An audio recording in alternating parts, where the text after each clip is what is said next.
I love Coyote Pass. I always have. It's hard to think of letting it go.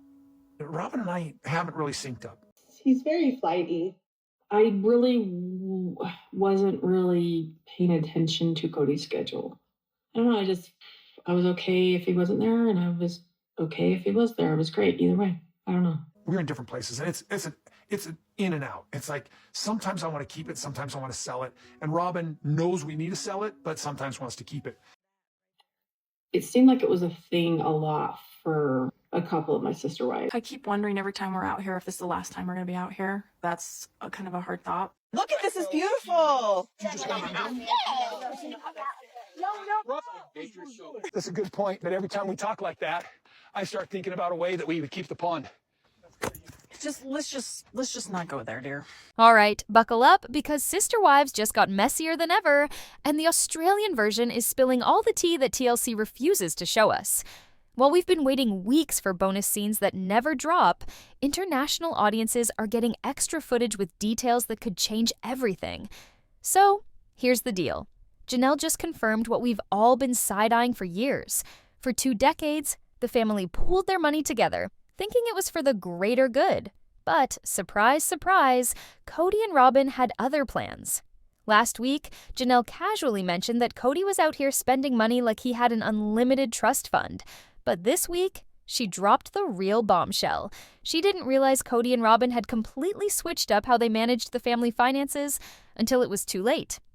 And let's be real, that was not an accident. Now, of course, Robyn took zero accountability and flat out lied in this week's episode, acting like the money situation was totally fair. She even had the audacity to claim she contributed just as much as the other wives, which, let's be honest, nobody's buying. And while we can all agree that Kody is the reason the family fell apart, Robyn played a huge part in that downfall.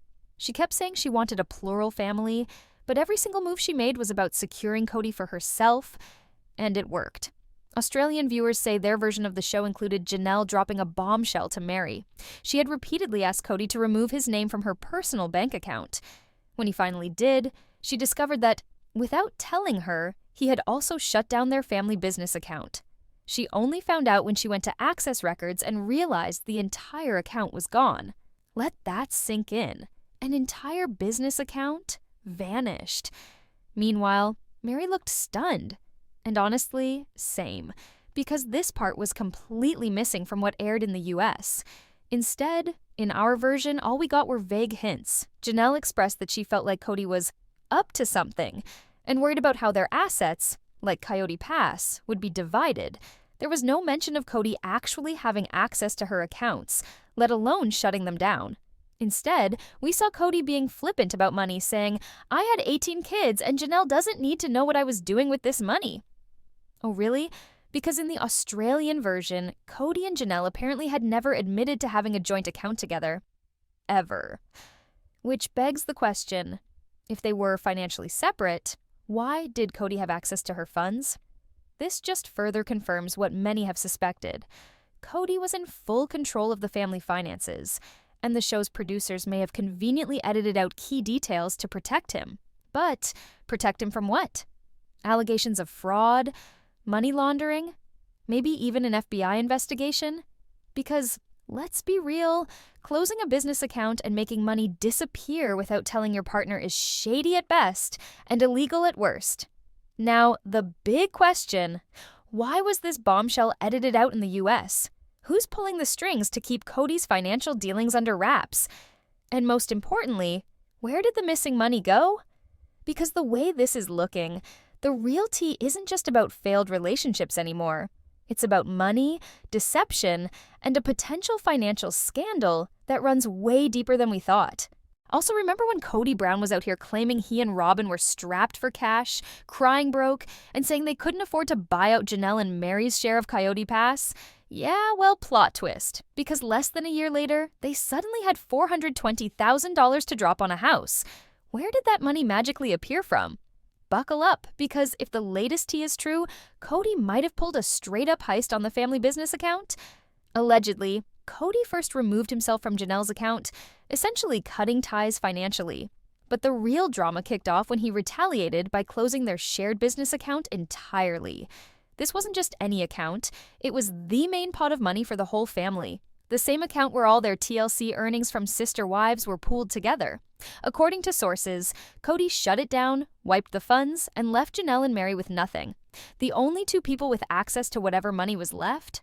Kody and Robyn. Now, here's where things get real messy.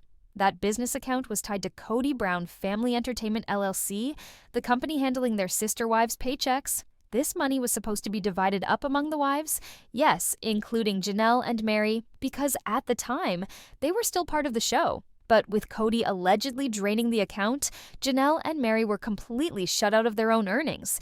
And here's the kicker. This explains exactly where Kody and Robyn suddenly got the money for that massive home purchase. Because remember, in mid-2023, Kody was swearing up and down that he and Robyn couldn't afford to buy out Janelle and Meri's share of Coyote Pass. But by 2024, boom. $420,000 magically appears for a down payment. The math is mathing a little too well, don't you think? If this is true, it means Kody didn't just play dirty. He financially wiped out his ex-wives and secured the bag for himself and Robyn. And if you think Janelle and Meri are just going to take that lying down, think again. Looks like Kody and Robyn Brown weren't just keeping their marriage together. They might have been running a whole financial hustle behind the scenes. Allegedly, of course. But the receipts? Oh, they're messy. It all starts in May 2022, when Kody and Robyn formed Dabsark Entertainment LLC, which, let's be real, already sounds sketchy. Not long after, they quietly shut down Kody Brown Family Entertainment LLC, the company tied to sister wives, which originally included Kody, Robyn, Janelle, Meri, and Christine. Coincidence? Or the first step in a larger scheme? Because just when you think it ends there, they go and form another company, RBHK LLC. And this is where things start getting real suspicious. Turns out, RBHK LLC's agent is Whitestone Trust, a trust Kody and Robyn conveniently set up in September 2023. And guess who benefits from this trust? Only Kody and Robyn. Not Janelle, not Meri, just them. The working theory? They were secretly moving money into this trust, allegedly embezzling funds from sister wives, while making sure no one else could touch a single dollar. And here's where things get even juicier. By fall 2024, Kody and Robyn magically had $420,000 to drop on a house. Where did this money come from?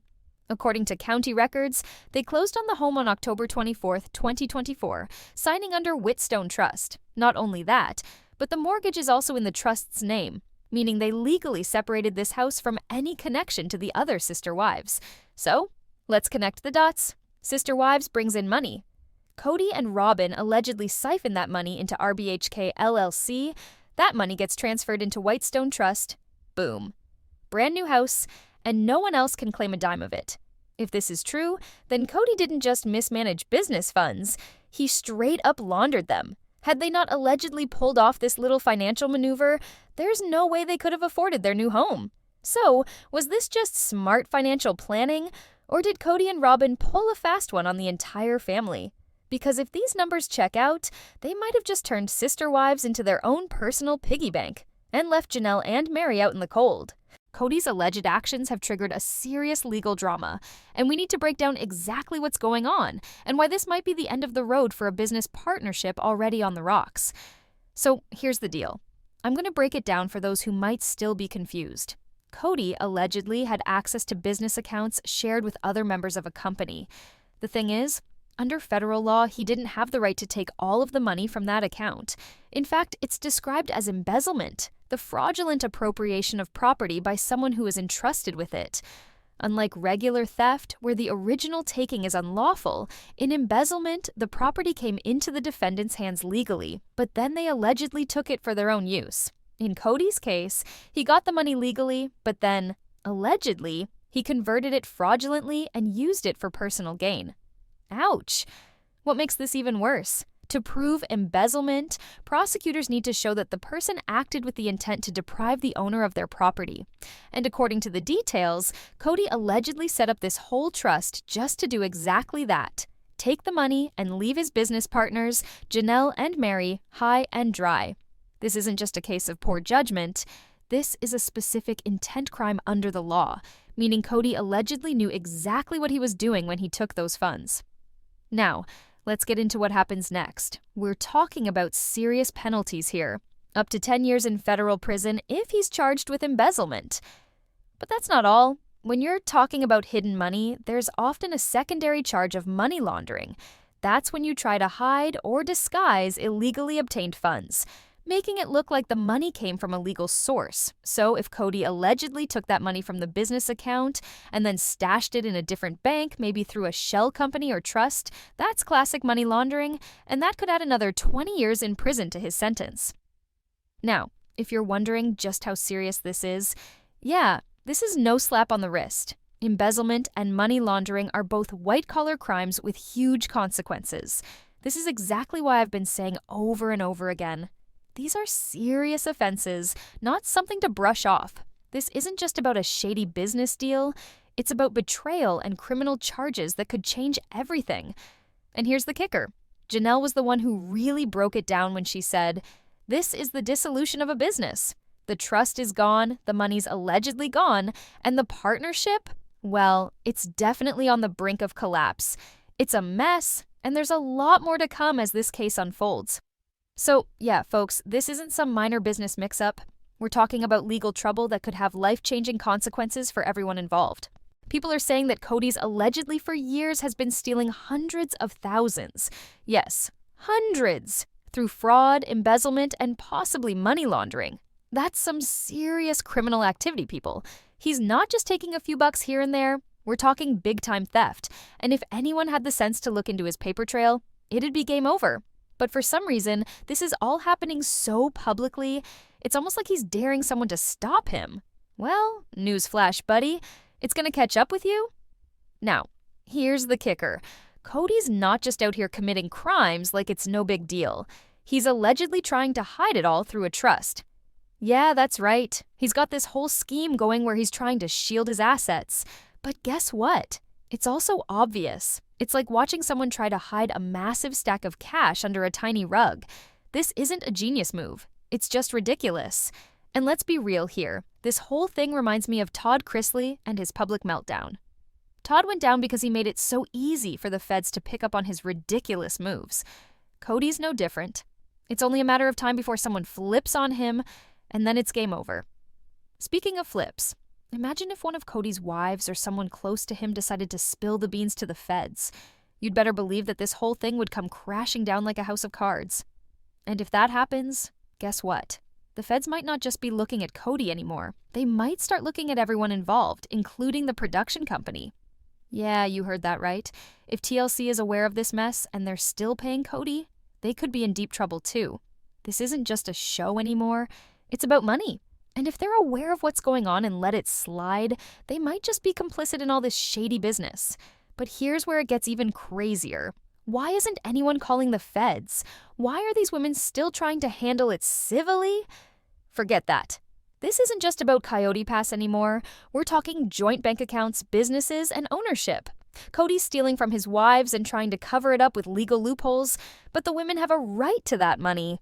If they're all listed as members on business documents, they've got a joint say in this. And Kody's trying to pull a fast one. He's a thief, plain and simple, and they need to call in the FBI to handle this, not keep playing nice. Honestly, it's frustrating watching all of this unfold. The fact that Kody's out here doing this so openly, without any fear of consequences, is insane. This isn't just about a messed up family drama, it's about serious financial crimes. And the feds need to get involved. It's time to stop dancing around the issue and start bringing this man to justice. If you agree with me, let me know your thoughts in the comments. Should they go to the FBI, or is there still hope for a civil resolution? Either way, make sure you're subscribed and hit the bell so you don't miss the next twist in this never-ending drama. Thanks for watching, and I'll see you in the next one. Bye, guys!